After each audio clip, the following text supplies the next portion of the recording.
Buenas tardes a todas y a todos. Una vez hemos examinado los temas en la novela Lector de Julio Verne de Almudena Grandes, encaminémonos ahora hacia la segunda pregunta posible de la prueba de acceso a la universidad sobre esta novela, el análisis de sus personajes. Pero antes de entrar en materia, hablemos un poquito de quién es Almudena Grandes, su autora, y por qué es una de las autoras más representativas, una de las escritoras más representativas de finales del siglo XX e inicios del siglo XXI. La esposa de Luis Montero, otro poeta de actualidad, comenzó su carrera narrativa, su carrera literaria, con la publicación de Las Edades de Lulú,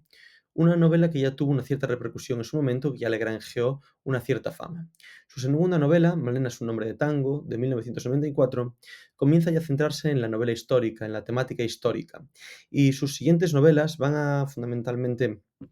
ubicarse en la parte final del siglo XX, en lo que sería el último tercio, el paso a la democracia y el final de la dictadura. Sin embargo, a partir del Corazón helado, una novela de 2007, muy importante que tuvo gran repercusión en su momento, da un paso atrás y empieza a interesarse por el momento justo posterior a la guerra civil y la represión que sufre sobre todo el bando de los republicanos en este momento. A partir de ahí surgen estas 6 novelas, entre las que se encuentra El lector de Julio Verne, que son los episodios de una guerra interminable. Intenta hacer una crónica pseudo-autobiográfica del momento posterior a esta guerra terrible que enfrentó a dos bandos en España y la represión que sufre el bando republicano, el bando de los vencidos, en este momento.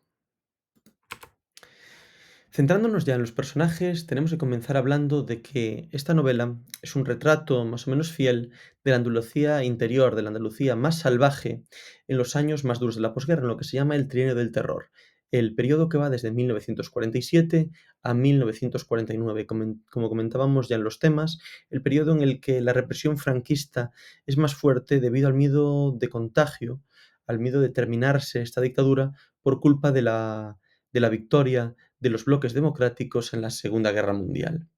Por eso, todos los personajes lo que ayudan es a crear, a generar un marco espacial y temporal de esa posguerra, en la que se intenta dejar traslucir todas esas torturas, toda esa situación pesimista y terrible que sufren. Sin embargo, en la novela no hay personajes buenos ni malos, o no hay personajes completamente buenos ni completamente malos. Los personajes buenos, como pueden ser, por ejemplo, Pepe el Portugués, vamos a ver después que tienen aristas que no son aprobadas por el narrador ni por la propia escritora. Y vemos que los personajes malos, como son los guardias civiles, muchas veces están impregnados de humanidad y nos encontramos con que realmente las acciones que llevan a cabo son muchas veces culpa del ambiente, de esa posguerra, y no son decisiones voluntarias que ellos toman.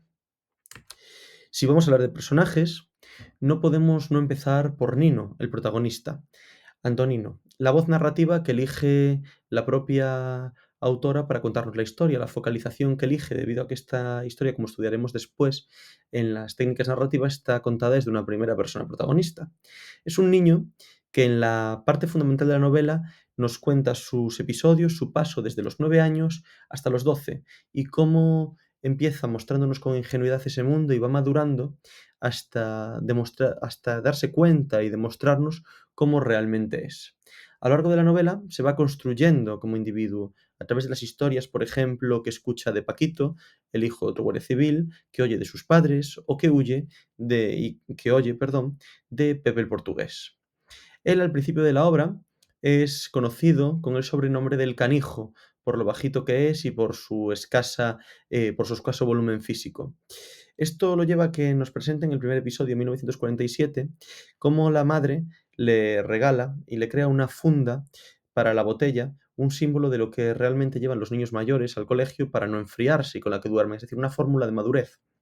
frente a las piedras que llevaban antes, que no se rompen. Cuando se les entrega una botella a los niños, se les considera suficientemente maduros como para cuidar de algo valioso. Nino no tiene la madurez física ni está preparado físicamente para tener esa botella, pero sin embargo, sí tiene una mente suficientemente precoz y suficientemente clara, incluso más que la de otros niños de su edad, para tenerla.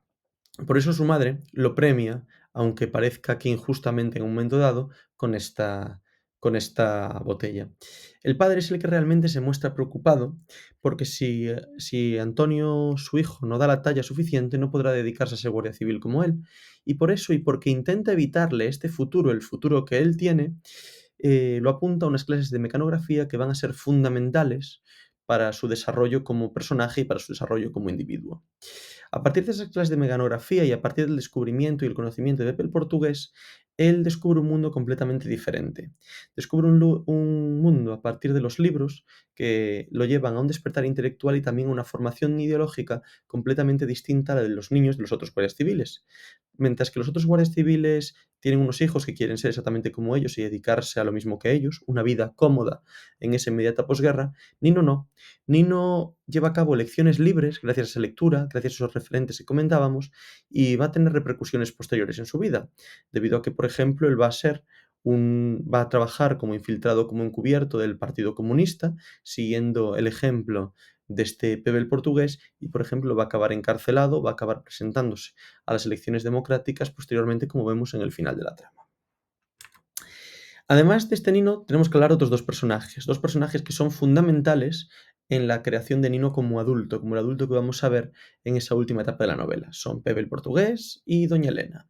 Pepe el Portugués está caracterizado como una persona que no es auténtica o que no es completamente auténtica, al menos con el resto, con los que no es el propio Nino. Pepe el Portugués delante de Nino se muestra perfectamente culto. Nino lo descubre leyendo, lo descubre escribiendo. Sin embargo, él es capaz de disimular delante de los guardias civiles y mostrarse como un ignorante o mostrarse temeroso en diferentes episodios. Por ejemplo, cuando va al monte con los guardias civiles y se muestra atemorizado o que no sabe utilizar una escopeta, cuando el niño sabe perfectamente que sí sabe hacerlo. O, por ejemplo, cuando finge no saber escribir o no saber leer delante de estos guardias civiles y dice que no tiene libros, cuando él es el que le otorga a Nino la primera novela de Julio Verne. Ese personaje de Pepe el Portugués es un personaje fetiche para Almudena Grandes, que aparece en diversas novelas de estos episodios de una guerra interminable, y que descubrimos al final del libro cuál es realmente su identidad, cuál es la identidad de este Pepe el Portugués y cómo es liberado y amnistiado como uno de los grandes héroes republicanos de esa sierra de Jaén en este periodo de posguerra. Nino y Paula, o Nino y la rubia, realmente son los únicos que conocen realmente quién es este Pepe el Portugués. Y de hecho, sabemos que al final de la propia historia es perfectamente consciente Nino de quién es y de que tiene que marcharse una vez que el maquis ha huido de esas montañas. Sin embargo, como decíamos, Pepe el Portugués no es un personaje completamente positivo, porque en él apreciamos grandes rasgos de machismo en su relación con esta Paula la rubia.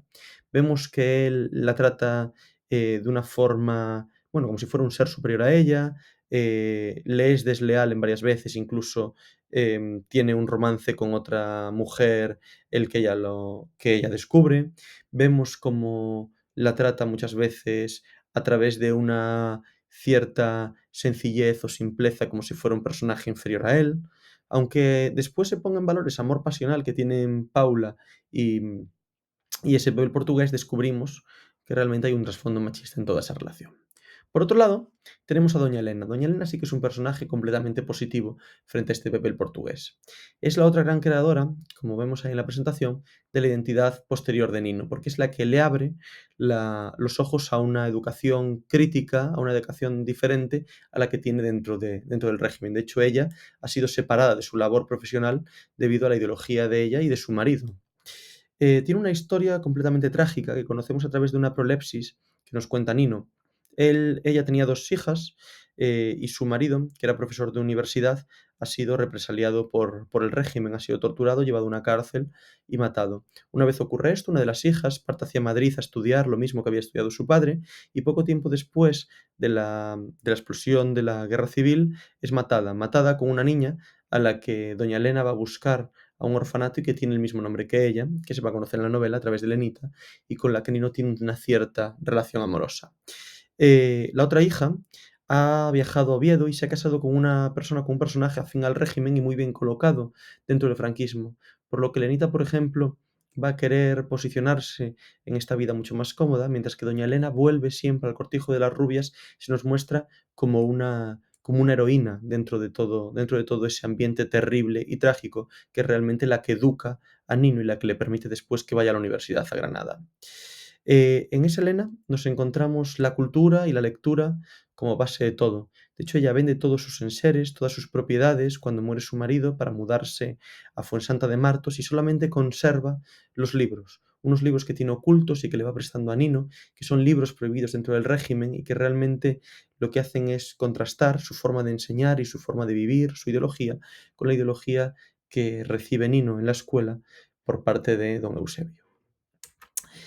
Por otro lado, tenemos que hablar de los guardias civiles. En los guardias civiles distinguimos los guardias civiles buenos, para que nos entendamos, y los guardias civiles malos. Los guardias civiles valientes, los guardias civiles que se ven desde una perspectiva positiva y los guardias civiles que se ven solamente desde una perspectiva negativa. Dentro de los guardias civiles que vemos desde esta perspectiva optimista están Antonio, el padre de Nino, y descubrimos su historia. Sabemos que Antonio ha sido hijo y hermano de republicanos. De hecho, su padre ha sido fusilado, igual que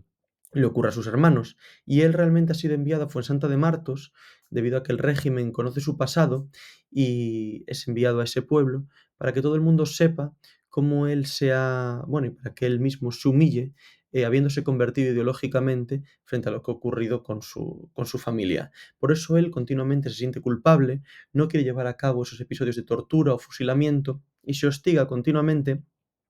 por haber matado al padre de Elías el Regalito. De hecho, él sospecha que Elías el Regalito es el nuevo cencerro debido a que sabe lo que ha ocurrido o lo que él ha hecho con su padre a través de esa ley de fugas. Él está continuamente atrapado junto con su mujer en una ideología y en una forma de vida que no concuerda con lo que piensa, pero que no tiene salida porque ese salario realmente es el que mantiene a su familia. Sin embargo, al final se le salva porque es desobediente, se le salva porque cuando el teniente Michelin le manda ir a apresar o ir a coger a esos republicanos que van a huir del pueblo, él decide desobedecer no solo las órdenes, sino también lo que le va y le cuenta a su hijo, y les permite escapar. Y termina teniendo una relación diciendo, si tienen que escapar, que escapen, que se acabe esto de una vez, ¿no? Que dejemos de sufrir todos, y es perfectamente consciente de ello. De la misma manera, también podemos observar que de fondo él no quiere el futuro para su hijo que tiene él. Cuando ve que su hijo no va a llegar a la estatura, automáticamente lo utiliza prácticamente como una excusa para formarlo culturalmente y que no sea guardia civil, sino que sea, por ejemplo, un funcionario dentro del régimen, pero que no tenga que llevar a cabo las terribles represalias o las terribles torturas que él lleva a cabo contra su voluntad. Su pareja, Mercedes, la madre de Nino, también es vista como un personaje positivo. Ella se queja continuamente de la vida que les ha tocado vivir, solamente por pura casualidad, porque después de casarse, tanto Antonio, el padre de Nino, como Mercedes, se van a vivir a un pueblo que es de los primeros que cae del lado de los nacionales y él se ve obligado a alistarse en la guerra en ese bando. Por eso acaba como guardia civil, por puro azar. La familia de Mercedes también ha muerto, o también han muerto gran parte de sus familiares a causa de la guerra civil, han sido represaliados. De hecho, cuando al principio de la obra se nos presenta la visita a Almería a ver a la familia de la madre por parte de Nino y de sus hermanas, se ve cómo actúan de forma terrible hacia ellos. Por ejemplo, lo que serían sus primos le roban los zapatos o un hombre dentro del pueblo le dice que le daría vergüenza ser su padre a Nino. Después descubriremos por qué. Ella es una mujer mucho más valiente incluso que su marido. Enfrenta a Michelin y aparece como un homenaje a todas esas mujeres de la posguerra que han tenido que soportar una situación terrible, igual que ocurre, por ejemplo, y hablaremos después, con Filo la rubia, con Doña Elena o como Catalina, la madre de Filo. El otro guardia civil que se ve de manera positiva, o que se nos descubre de manera positiva, es Antonio Sanchís, que vamos a descubrir en la tercera parte de la novela que realmente es un comunista infiltrado. Durante la primera parte se nos muestra como un héroe de guerra franquista, como un héroe de guerra muy cruel que puede llevar incluso a cabo torturas terribles como la que se produce con Filo, que la amenaza de violación. Pero conforme avanza nos damos cuenta que realmente él no es ese tipo de persona, sino que esa amenaza a Filo era una amenaza velada, que Filo sabía que no iba a llevar a cabo porque lo conocía y porque sabía que realmente era un traidor a su bando y que había matado a su compañero falangista, o se traduce, se sobreentiende que esto ocurre, que fue él el que mató a los traidores que vendieron a Crispín y a Cencerro y que es él también el que vende a ese otro traidor que va a evitar la huida del resto de republicanos. Además, su desenlace es profundamente positivo, porque él antes que entregarse a su bando, prefiere suicidarse que quedar como un torturado y muerto por los interrogatorios de la propia Guardia Civil. Se nos muestra esto desde un principio, como comentábamos cuando hablamos de los temas en su relación con Pastora. Vemos de que su relación con Pastora no es la típica o la propia de un guardia civil, sino que él, por ejemplo, le pinta las uñas de rojo, le regala continuamente tacones, y ella, que aparenta ser una prostituta, realmente no es una prostituta, es una mujer muy liberal y comunista, igual que él. Por eso actúa de ese modo en la intimidad, aunque en público lo haga de manera mucho más contenida. Realmente es un mártir, este Sanchís, el mártir de la causa republicana, al que incluso se le niega posteriormente su perdón o su memoria. Es enterrado como si fuera un guardia civil con todos los honores, a pesar de lo que ha hecho y a pesar de que ha sido un traidor, porque no quiere que el mundo, o no quieren el bando franquista, que se vea que dentro de ellos puede haber un personaje de este tipo. Frente a ellos aparecen el resto de guardias civiles. El resto de guardias civiles obedecen órdenes, muchas veces contra su voluntad y sin hacerlo de forma placentera, y son continuamente atenazados por la culpabilidad, pero apenas están dibujados en la novela y solamente aparecen como partes de un complejo que es el de los represores y que está fundamentalmente caracterizado por el miedo. Todos ellos actúan basados en el miedo, incluido el propio Salvador, el teniente Michelin, que al final de la obra es el más miedoso o el más cobarde de todos ellos. Son los instrumentos de un régimen para atemorizar al resto de la población. Y opuesto a ellos, contrastando, nos encontramos con la audacia del maquis, de los guerrilleros, de los republicanos huidos al monte, de los republicanos que encontramos en el valle. Todos ellos son personajes profundamente populares, son carpinteros, son carniceros, son personas que poseen un bar, que se dedican a empleos completamente populares y que no tendrían una ideología perfectamente marcada, pero que sí que se rebelan contra ese régimen vigente y contra todo lo que ha acabado con la democracia anterior, la democracia de la Segunda República. Entre ellos destacan esencialmente Cencerro, un personaje mítico de esa sierra de Jaén y un personaje real, que se nos cuenta su muerte y su suicidio junto con Crispín, y también cómo deja a su mujer embarazada, una mujer profundamente valiente, mientras que el resto de mujeres de los guerrilleros dicen que se han quedado embarazadas de un hombre que vino y se fue. Ella reconoce que el hijo es de Cencerro y que lo va a tener y que lo va a llamar exactamente igual que su padre. Es un ídolo, este Cencerro, y es famoso, no solamente entre los republicanos, sino que es profundamente admirado, aunque sea en la intimidad, por los propios guardias civiles y por todos los niños. Es un héroe. Además de este cencerro, aparece otro personaje que es ficticio, que no es histórico, que es el nuevo cencerro que aparece en la obra, que es Elías el Regalito, un alumno fantástico en la escuela que termina teniendo un encontronazo con don Eusebio y que termina huyendo al monte una vez que Antonio, el padre de Nino, mata a su padre por la espalda. Es el sucesor de Cencerro, es el nuevo Cencerro. Y al final de la obra, este personaje guerrillero, fantástico, que termina encumbrando al republicanismo en la obra, huye junto con su pareja, Filo, a Francia y junto con otros guerrilleros, en un momento en el que son perfectamente conscientes, en 1949, que ese régimen franquista ya no tiene marcha atrás y que no van a conseguir nada a través de esa lucha. De hecho, lo vemos después en la conversación que tiene Nino con la que será posteriormente su mujer en Granada, cómo consideran que para el bando republicano ha sido un fracaso toda esa lucha en la Sierra de Jaén que solo ha conllevado muertes. Otros personajes importantes que nos vamos a encontrar en la obra y que tenemos que analizar, que no podemos pasar por alto, son las gentes del pueblo, todo ese conjunto de nombres con sus apodos correspondientes que van apareciendo en la novela y de los que se nos cuentan historias, historias que a priori no tienen importancia, pero que sí la van a tener para crear todo ese marco temporal de miedo, de terror, de tortura que se trasluce en la novela. Nos vamos a encontrar en todos ellos eh, una rebelión. No va a haber prácticamente ningún personaje en el pueblo de clase popular que se coloque de la parte del régimen franquista, de la represión franquista, sino que exceptuando el alcalde, los guardias civiles y muy poquitos personajes más, los personajes que realmente tienen un cierto poder económico, se observa como las clases populares están todas y ayudan a los del monte. Además, la sociedad que se nos muestra es una sociedad mayormente masculina. Los personajes fundamentales de la obra, o los personajes en los que más se centra la obra, como por ejemplo el padre de Nino, el propio Nino, el amigo de Nino, o Pepe el portugués son todos hombres. Sin embargo, esto no quiere decir que no se dé un rol relevante o no tenga un rol relevante, un papel relevante las mujeres dentro de la novela, porque se nos muestra esos personajes femeninos y cómo actúan en una sociedad mayormente masculina y en la que los que mandan son los hombres. Las mujeres aparecen como víctimas. Por ejemplo, esas rubias que han sido profundamente represaliadas por culpa de la ideología esencialmente de su marido y que son incluso rapadas después de la guerra civil, que son, como vemos como Catalina, incluso con su hijo en brazos, lo dejan morir en sus manos. Vemos como esas mujeres se rebelan embarazadas contra el régimen franquista, como muchas veces incluso hacen luto